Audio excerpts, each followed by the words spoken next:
benefits of having good friends is that he won't flatter you, and he won't sell you out, and he helps you and he gives you rebuke. He helps you do mitzvot. He tells you if you're doing something wrong. But a friend who flatters you, what does he tell you? No, you're the best. You wake up late every day. You don't do business properly. You don't respect your friends, your family. He tells you, nah, don't worry about them. Tell them to jump in a lake. You're good, man. You're good. So he flatters you. He tells you you're okay. He rationalizes your mistakes. No, it's okay. Okay, so what? You fell in this thing. Okay, everybody falls. It's okay. So what? Don't worry. It says the pasuk Sheva Yipol Tzadik V'Kam. 7 times the tzaddik falls. Okay, you have 6 more times to fall. Don't worry. Jacob said there. You'll get up after again. Also, it's okay. Don't worry about it. Don't think about it too much. Don't eat yourself. And he's sympathetic to you in your evil deeds. Leave him and stay away from him. A friend, right? חבר שיקח ממך צורכו ויזכך חזק גדול עבור ענת מועטת, מהר וסור מעליו. Similarly, a friend who takes from you what he needs and causes you great harm for a slight benefit, hurry and leave him. You know, on the computer, there's user 1, user 2. There's friends like that also. User 1, user 2. They use you. They only want benefit from you. They don't want friends, they want fans. They want yes men. You know what yes men is? People who stand around him just say yes. Yes, you're right. Yes, you're good. Yes, let's go. Yes. They don't really need you per se. They don't care about you per se. They just want entourage around them. They want just noise around them, right? Background noise. If I didn't say labai. Labai?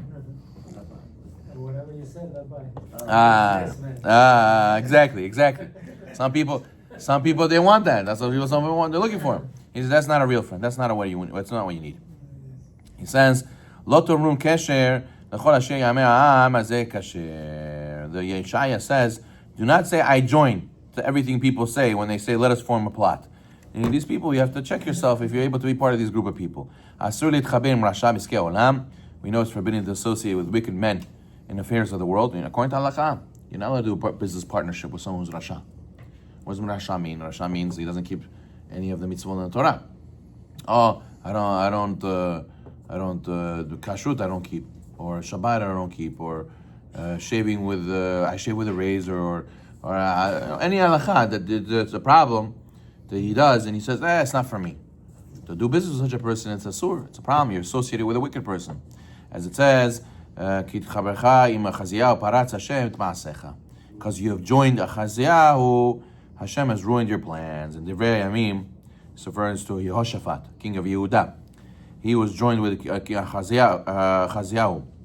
He was wicked, and they planned to sail to Tarshish after joining forces to build ships, and they never worked. Their building plans never worked. Why? Because he was associated with Rasha. Hashem punished him.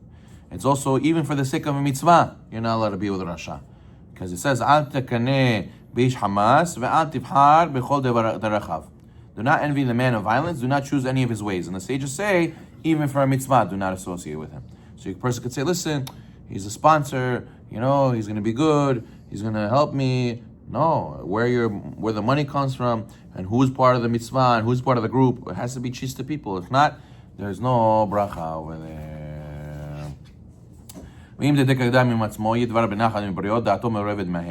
Person has to speak gently with others and be sociable. What's sociable?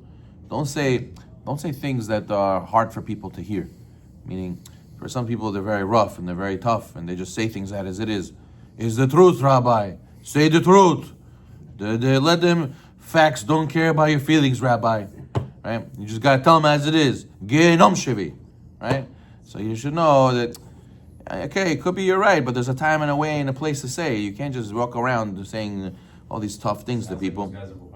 Yeah, you have to be da'ato me'orevet im habriot. You have to understand people have different personalities. People take things different ways. You can't just say you come to me and you have to accept my understanding. You have to also. I'm not saying you have to bend for people who are saying wrong things. It just means that you have to know how to approach every single person, know how to talk to every person. You have to be sociable, right?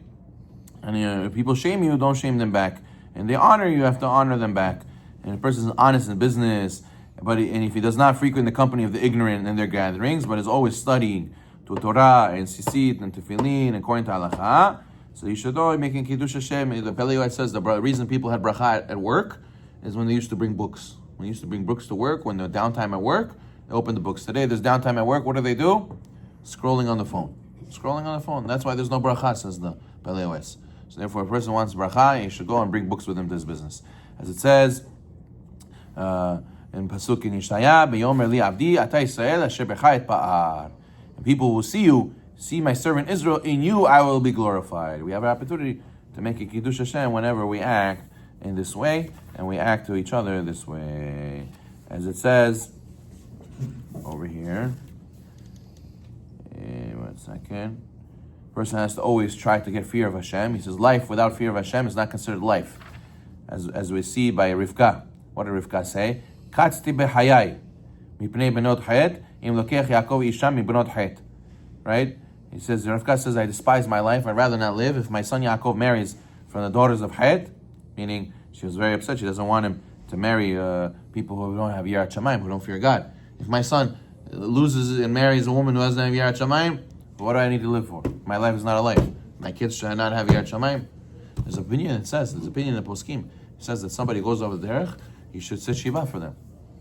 It's as if they died. Their life is not a life. Chaz v'shalom. So every person has to be careful. He should feel that my life without Yirat Shamayim is not a life.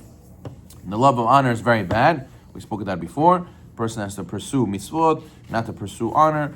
And even though people mock you, there's a little bit of repeating. We spoke about the love of pleasures. A person has to always use all his physical traits for what he needs, and not for his own personal benefit.